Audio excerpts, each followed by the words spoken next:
Selamat pagi, selamat siang, selamat sore, dan selamat malam, Budian.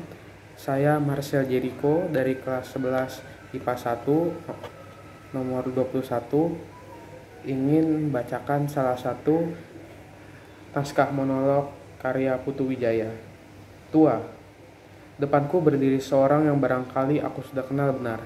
Mungkin juga tidak. Aku tidak tahu siapa namanya. Perawakannya sederhana. Ia tidak membawa apa-apa. Matanya juga hanya dua. Dengan sorot yang biasa, bahkan ia senyum manis dan mengatakan, "Apa kabar?" Tapi aku cemas. Aku merasakan ada bahaya dalam ketenangan sedang merambat perlahan-lahan hendak menjangkau leherku. Aku merasa terpepet ke sudut dengan sopan dan kemudian pada akhirnya nanti dengan lembah lembut akan diminta untuk menyerah.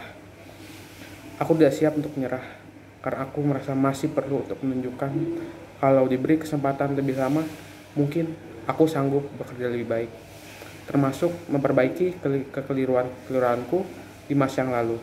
Sayangnya waktu tidak bisa menunggu. Orang itu bertambah dekat. Akhirnya aku terpaksa membela sebelum diserang.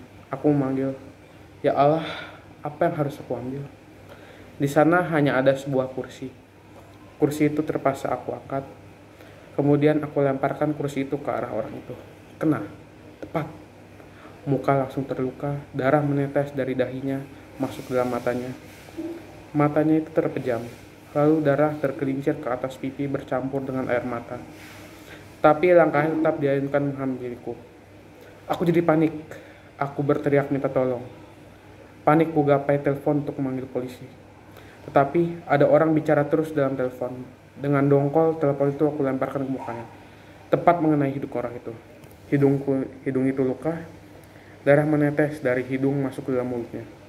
Mulut itu bergerak, lalu dia meludah dahak yang kental. Aku mundur, merapat ke tembok. Dia mulai mendesak. Aku beringsut ke sudut. Sekarang aku mencoba menendang, kemudian memukul. Sudah itu menggigit. Aku kalap. Aku ngamuk. Aku tidak melihat apa-apa lagi. Orang itu sudah terlalu dekat. Baunya terasa. Tubuhnya menyentuh aku di landanya. Tidak! Aku gepeng. Aku coba meronta, tapi tidak berdaya. Tak ada gunanya. Aku coba lagi berteriak. Tapi suaraku juga sudah habis. Tenagaku terkuras. Akhirnya orang itu masuk ke dalam tubuhku. Ia masuk ke dalam jantung. Ia masuk ke dalam kepala. Ia masuk ke dalam perut. Mengalir ke seluruh tubuhku. Ia menusuk ke dalam sanubariku.